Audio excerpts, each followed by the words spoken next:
হঠাৎ করে আমাদের মিষ্টি খাবার ইচ্ছে থাকলে খুব কম সময়ের মধ্যেই এই মিষ্টিগুলি বাড়িতে বানিয়ে নিতে পারেন। খাবারের শেষে বা এমনিতেই এই মিষ্টিগুলি বানিয়ে খেতে পারেন। আপনারা মিষ্টিগুলি তৈরি করে ফ্রিজের মধ্যে 1 থেকে 2 দিনের মতো রেখে দিতে পারেন। খেতেও খুব ভালো লাগে। দেখুন, একটা মিষ্টি আপনাদেরকে কেটে দেখিয়ে দিচ্ছি যে কতটা সফট হয়েছে। আর একদম অল্প উপকরণ দিয়ে এই মিষ্টিগুলি বানিয়ে নিতে পারবেন। দেখুন বন্ধুরা, কতটা সফট হয়েছে। তাহলে চলুন মিষ্টির এই রেসিপিটি দেখে নেওয়া যাক।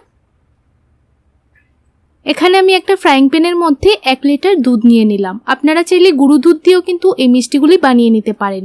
দুধটাকে এবার ভালো করে জাল করে নিতে হবে। দুধটা ভালোভাবে জাল করে নিয়েছি। এখন পরিমাণ মতো দিয়ে দিচ্ছি চিনি। মিষ্টি খেতে কতটুকু পছন্দ করেন সেই পরিমাণটা বুঝে আপনারা চিনিটা এখানে ব্যবহার করবেন। ভালো করে নাড়াচাড়া করে চিনিটাকে মেল্ট করে নিতে হবে।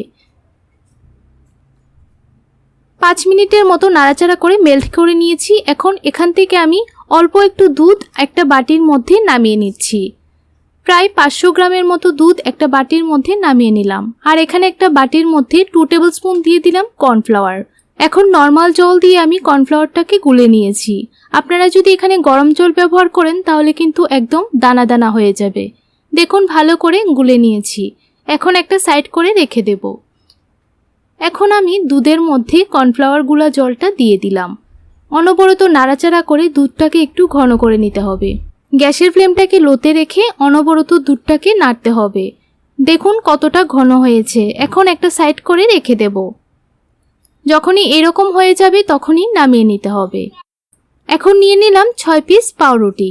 আপনারা মিষ্টি কতটুকু তৈরি করতে চান সেই পরিমাণটা বুঝে পাউরুটি নিয়ে নেবেন। দেখুন, সাইডের অংশগুলি কেটে ফেলে দিচ্ছি। আর এই পাউরুটির সাইডের অংশগুলি ফেলে না দিয়ে কিন্তু আপনারা চাইলে ব্রেড ক্রাম্বসও বানিয়ে নিতে পারেন। পাউরুটির সাইডের অংশগুলি একটা ফ্রাইং প্যানের মধ্যে নিয়ে 2 থেকে 3 মিনিট সময় নাড়াচাড়া করে একটু ভেজে নিয়ে একটা মিক্সি জারের মধ্যে দিয়ে দেবেন। ভালো করে গুঁড়ো করে নিলে কিন্তু ব্রেড ক্রাম্বস তৈরি হয়ে যাবে।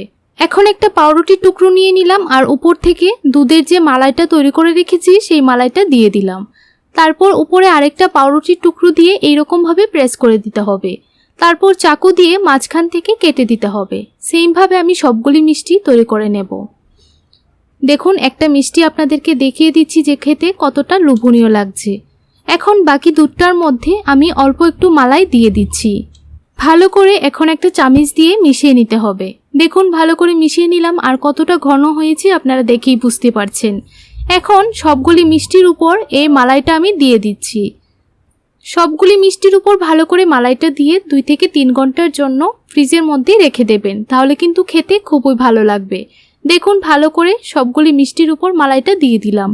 এখন মিষ্টিগুলির উপর একটু ডেকোরেট করে নেব। আমি একটা চেরি ফলকে 4 টুকরো করে কেটে নিয়েছি। আর উপর থেকে দিয়ে দেব কিছু ড্রাই ফ্রুটস কেটে। আপনারা চাইলে পেস্তা কেটেও ছোট ছোট করে দিয়ে দিতে পারেন। দেখুন, দেখতে কতটা লোভনীয় লাগছে। খুব কম সময়ের মধ্যেই আপনারা বাড়িতে এই মিষ্টিগুলি বানিয়ে নিতে পারবেন। খেতে ভীষণ মজা হয়। একবার অবশ্যই বাড়িতে বানিয়ে দেখতে পারেন। বন্ধুরা, তাহলে আজকের জন্য এতটুকুই। দেখা হচ্ছে নতুন আরেকটি রেসিপি নিয়ে। আপনারা সবাই ভালো থাকবেন, সুস্থ থাকবেন।